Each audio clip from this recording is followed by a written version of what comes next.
तो hello guys, नमस्कार। मैं सुमन कुमार स्वागत करता हूं आपको हमारे यूट्यूब चैनल अभ्यास एजुकेशन में। और मेरे प्यारे बच्चों, आज का जो टॉपिक हम लोग लेके आए हैं सर्कल मैथ से क्लास 10th के बच्चों के लिए बेनिफिशियल है। और यहां पर सब्जेक्टिव ऑब्जेक्टिव दोनों आपका क्लियर हो जाएगा। तो कहीं ना कहीं ये जो चैप्टर है अच्छा वेटेज रखता है Jharkhand, Bihar board and other किसी भी बोर्ड के बच्चों के लिए। तो चलिए हम लोग सबसे पहले यहाँ पर देखते हैं हम पढ़ने क्या जा रहे हैं। तो क्लास 10th का मैथ पढ़ने जा रहे हैं, एक्सरसाइज 10.1 पढ़ेंगे। सबसे पहले हम लोग क्या करते हैं, इसका थ्योरी समझते हैं, इसमें क्या क्या चीज़ दिया रखा है, ठीक है ना। तो चलिए हम चलते हैं नेक्स्ट स्लाइड में और सबसे पहले इस चीज़ को समझते हैं। आप इस फिगर को देखिए, ऑफलाइन और ऑनलाइन दोनों बच्चे ध्यान से देखेंगे, ठीक है। तो सबसे पहले समझिए यहाँ पर क्या दिया गया है। आप इस फिगर में देख रहे हैं 3 सर्कल दिया गया है। सर्कल बोले तो वृत्त, है ना। तो इस वृत्त में आप यहाँ पर एक चीज़ गौर करिए, एक सर्कल है और एक लाइन है जो कि इसके थोड़ा सा डिस्टेंस पर है। यहाँ एक वृत्त है, यहाँ एक केंद्र है और ये जो लाइन है जस्ट उससे सटा हुआ है, ठीक है। क्या हुआ है? सटा हुआ है। और यहाँ एक जो सर्कल है, ये जो है इसको बीचों बीच से क्या कर रहा है? काट रहा है, प्रतिच्छेद कर रहा है। क्या कर रहा है? काट रहा है, ठीक है। अब हम समझते हैं ध्यान से इसमें होता क्या या करना क्या। ध्यान दीजिए बाबू, सबसे पहले तो वृत्त के बारे में बढ़िया से डीपली समझो, वृत्त होता क्या। उसके बाद हम चर्चा करेंगे वृत्त में क्या क्या चीज़ पढ़ना और क्या क्या चीज़ नहीं पढ़ना। ये हालांकि थोड़ा ऊपर लेवल का चीज़ हो गया, वृत्त में ये सब जो चीज़ आप पढ़ने जा रहे हैं। सबसे पहले आप एक बात बताइए, अगर इस तरह का कोई आकृति थी इसको आप क्या कहेंगे? वृत्त। वृत्त जो होता है वो 2D फिगर होता है, जिसको आप द्विविमीय आकृति कह सकते हैं। 2D बोले तो 2D बोले तो द्विविमीय, जिसमें सिर्फ 2 ही साइड मान रखता है। फॉर एग्जाम्पल आप अगर देखें चूड़ी, है ना, तो चूड़ी जो है वो 2D होता है, बट गेंद उसका शेप देखिए वो कैसा होता है? 3D। तो जो वृत्त है वो एक क्या है? 2D है, यानी द्विविमीय चित्र है। इसके बीचों बीच एक भाग होता है जिसको हम लोग क्या कहते हैं? केंद्र, सेंटर कहते हैं, केंद्र कहते हैं। क्या कहते हैं? केंद्र। बाबू समझिएगा, अगर कोई केंद्र है तो ये जो है इस तरह का रेखा, एक वृत्त में ये चारों साइड को हम लोग कहते हैं परिधि।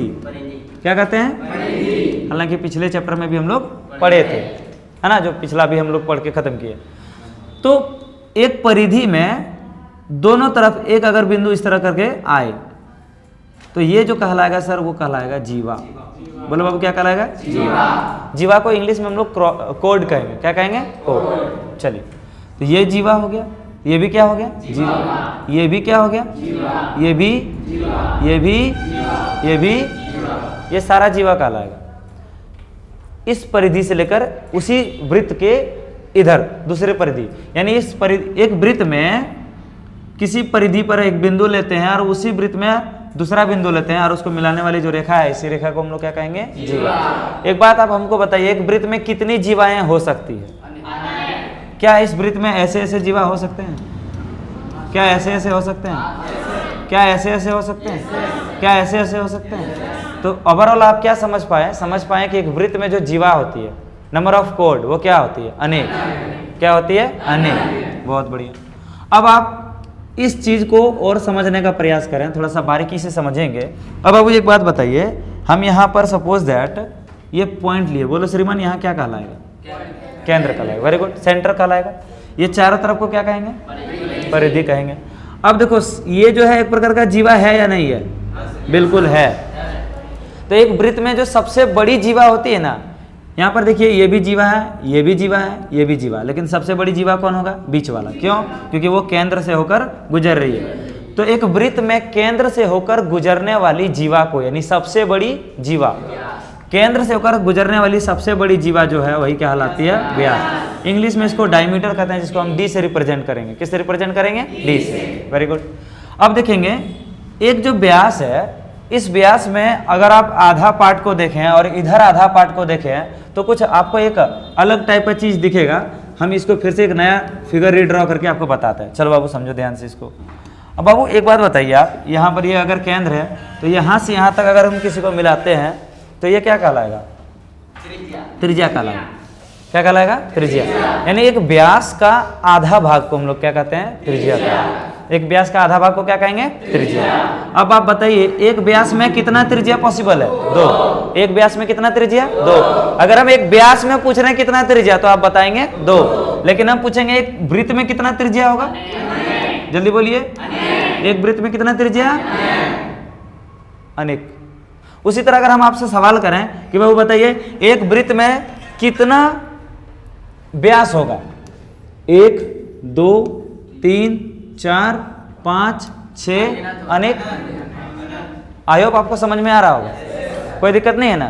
तो एक वृत्त में नंबर ऑफ डायमीटर, व्यास की संख्या कितनी होंगे? एक वृत्त में नंबर ऑफ रेडियस, बोले तो रेडियस त्रिज्या, त्रिज्या की संख्या कितने होंगे? एक वृत्त में त्रिज्या की संख्या कितना होगा? अनेक। एक वृत्त में अनेक त्रिज्याएं हैं, एक व्यास में, एक डायमीटर में 2 त्रिज्या है। बोलो क्लियर है कि नहीं? श्रीमान को कोई दिक्कत नहीं हो रहा है? Very good. जीवा समझ में आपको आ गया? Very good. अब हम बात करते हैं थोड़ा सा हट के इधर, जो बच्चे नहीं जान रहे हैं वीडियो के थ्रू आप इसको क्या करेंगे? नोट करेंगे, ठीक है। अब हम समझते हैं इस चीज को। अगर सर ये एक वृत्त है तो वृत्त में एक रेखा है जो बाहर बाहर है, तो यहाँ पर एक ये जो रेखा दे रहे हैं, क्या इस वृत्त को टच किया? क्या इस वृत्त को काटा? तो इसका मतलब ये जो वृत्त है एक बार भी इसको टच नहीं किया, ना ही इसको प्रतिच्छेद किया, तो इस तरह का जो रेखा होगा इसको हम लोग कहेंगे अप्रतिच्छेदी रेखा। तो यहाँ पर जो है लाइन इसको प्रतिच्छेद नहीं कर रहा है, इसलिए इसको हम लोग कहेंगे अप्रतिच्छेदी, और इसी को इंग्लिश में हम कहेंगे अनइंटरसेक्टिंग। क्या कहेंगे? अनइंटरसेक्टिंग लाइन। अब यहाँ पर आप देखिए स्पर्श रेखा, इसको हम लोग कहते हैं टेंजेंट। क्या कहेंगे? टेंजेंट, जिसका उपयोग बिल्कुल आप करे थे 8.1 में। टेन का याद करो, टेन साइन कॉस टेन। ये जो टेन था ना इसका पूरा नाम क्या होता है? टेंजेंट। समझ में आ रहा कि नहीं आ रहा? चलिए, तो स्पर्श रेखा क्या होता?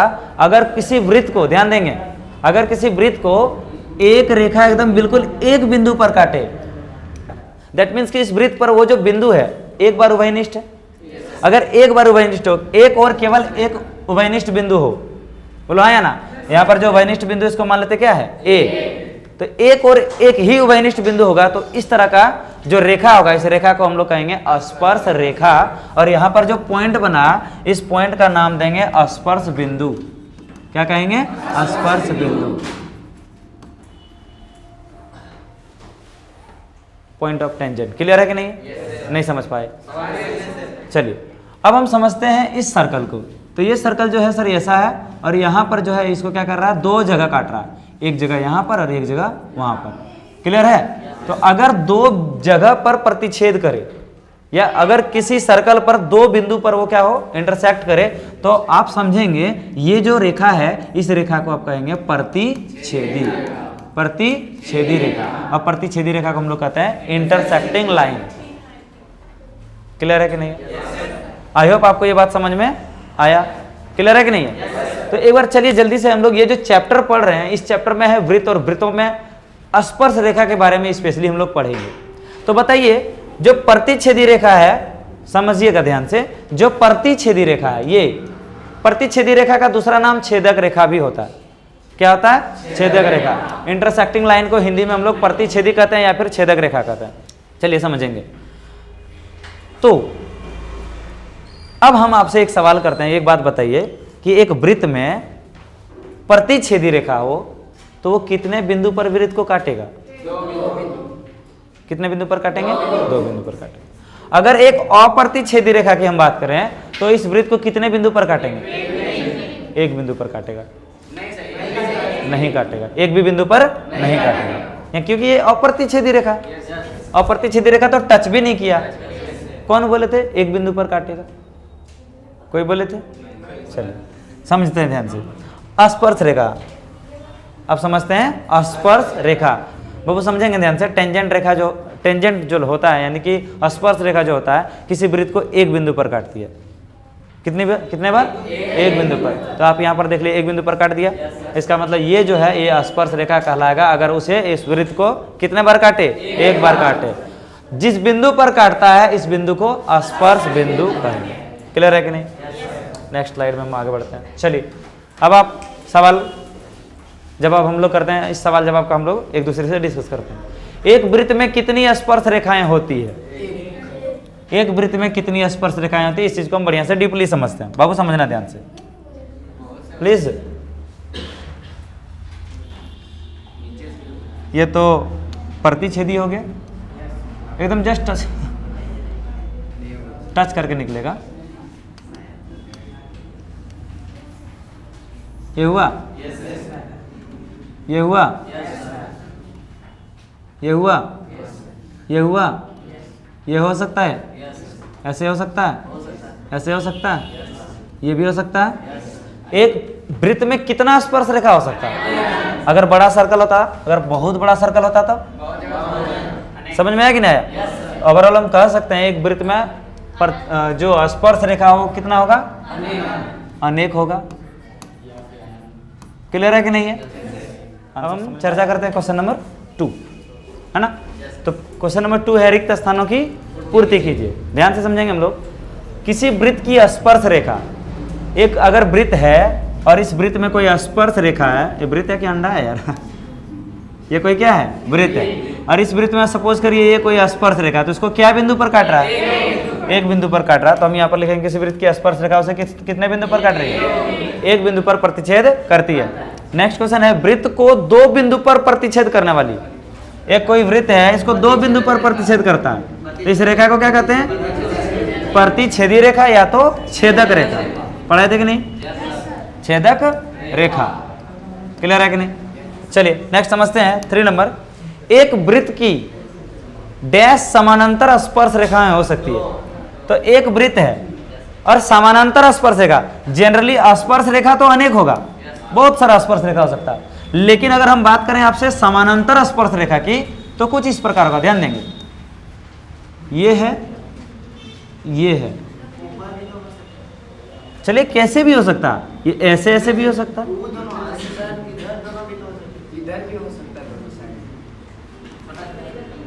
ऐसे ऐसे भी हो सकता है, लेकिन एक बार में समानांतर क्या होगा? दो ही ना। नहीं समझ पाए? एक वृत्त में कितनी समांतर स्पर्श रेखा होगा? 2, क्योंकि समानांतर अगर इसके बाद हम अगर कोई रेखा खींचते हैं तो स्पर्श रेखा तो नहीं होगा। ये सब फिर कौन सा रेखा कहलाएगा? छेदक रेखा कहलाएगा। ऐसे ऐसे कितनों करेंगे तो कितना रेखा होगा? आप ऐसे करेंगे फिर ऐसा करना चाहते हैं।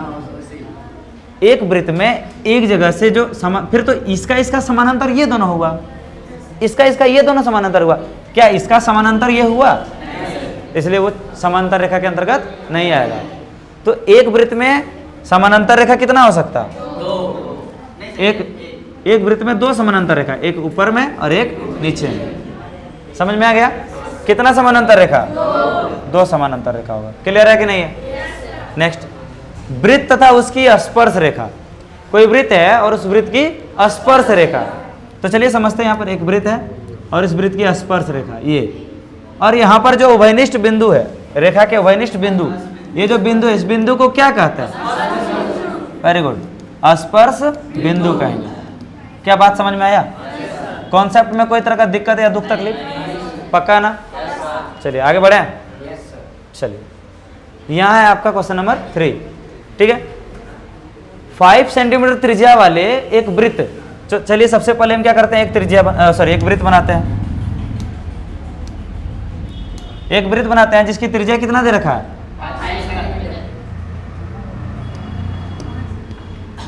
तो सर यहाँ पर है इसका सेंटर, और यहाँ से इसकी जो त्रिज्या है वो है 5 सेंटीमीटर, और इसका केंद्र बोल रखा है O है। 5 सेंटीमीटर त्रिज्या वाले एक वृत्त के बिंदु P पर स्पर्श रेखा PQ, P पर स्पर्श रेखा PQ, यानी स्पर्श रेखा जो होगा यहां से ऐसे निकलेगा, ऐसे कहां तक गया स्पर्श रेखा? PQ, इधर Q तक गया। अब समझिएगा, जाने वाली एक रेखा से बिंदु Q पर इस प्रकार मिलती है, यहां से Q पर इस प्रकार मिलती है कि OQ बराबर 12, O से Q का जो डिस्टेंस है वो कितना है? 12 सेंटीमीटर है। ठीक है, तो PQ की लंबाई ज्ञात करें, यहां आपसे पूछा जा रहा है। अब आप यहां पर जान सकते हैं ये 90 डिग्री है, इसका एक थ्योरी है, हम आपको बताएंगे क्या है। थ्योरी बताते हैं जरा, अभी भी समझ लीजिए। एक वृत्त अगर हो और इस वृत्त में अगर कोई त्रिज्या हो, समझिएगा ध्यान से, और इस त्रिज्या का इस बिंदु पर अगर ऐसा कोई रेखा, स्पर्श रेखा खींची जाए, तो एक वृत्त की त्रिज्या पर अगर ये इस तरह का स्पर्श रेखा खींची जाए, तो जो स्पर्श बिंदु होता है इस रेखा पर लंब होती है। सॉरी, ये जो त्रिज्या होती है स्पर्श बिंदु पर क्या होती है? लंब होती है। दैट मीन्स कि यहाँ जो वैल्यू निकालेगा वो कितना होगा? बोले क्लियर है कि नहीं? तो इस प्रकार यहाँ पर जो त्रिज्या है ये स्पर्श रेखा पर 90 डिग्री का एंगल फॉर्मेट कर रहा है। अगर 90 डिग्री बन रहा है तो आप कह सकते हैं यहाँ जो त्रिभुज OPQ है, त्रिभुज OPQ समकोण त्रिभुज है।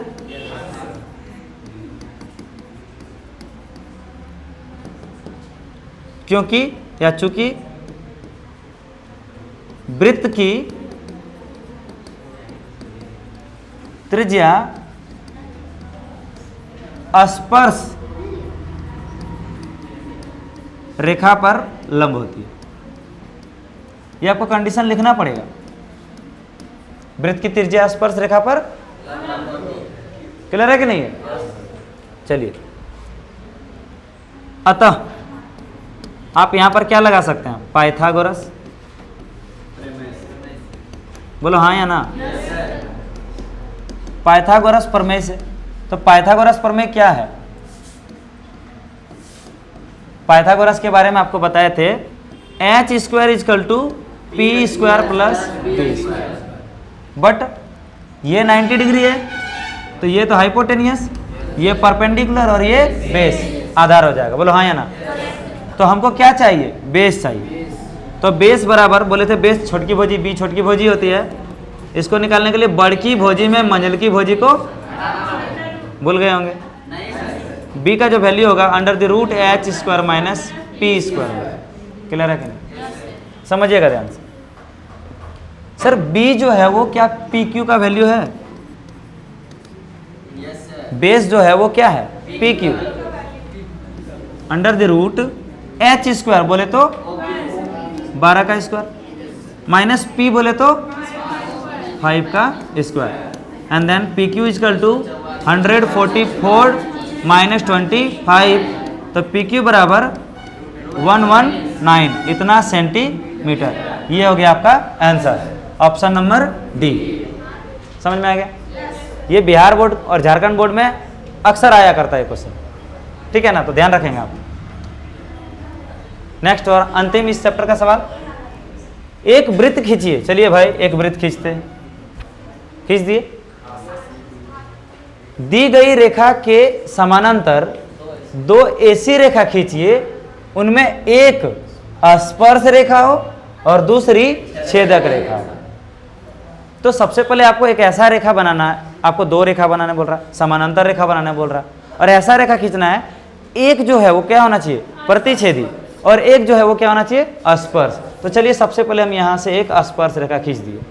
बोलो ये स्पर्श रेखा है, और दूसरा ऐसे एक रेखा खींच दिए, क्या वो समानांतर रेखा है? बोलो हाँ या ना? चलिए हम यहाँ पर इसका सेंटर बनाते हैं। ये सेंटर है, suppose that is PQ and there is XY। तो हम कह सकते हैं यहाँ XY समानांतर PQ खींचा। क्लियर है? जिसमें बोले कौन सा स्पर्श रेखा है? जिसमें XY स्पर्श रेखा है। नहीं समझ पाए? और PQ जो है वो क्या है? छेदक रेखा या प्रतिच्छेदी रेखा। उम्मीद है आपको समझ में आया हो। कहीं किसी को कोई दिक्कत? तो चलिए बस आज इतना ही रखते हैं, फिर मिलते हैं अगले क्लास। तब तक के लिए जय हिंद, जय भारत, वंदे मातरम।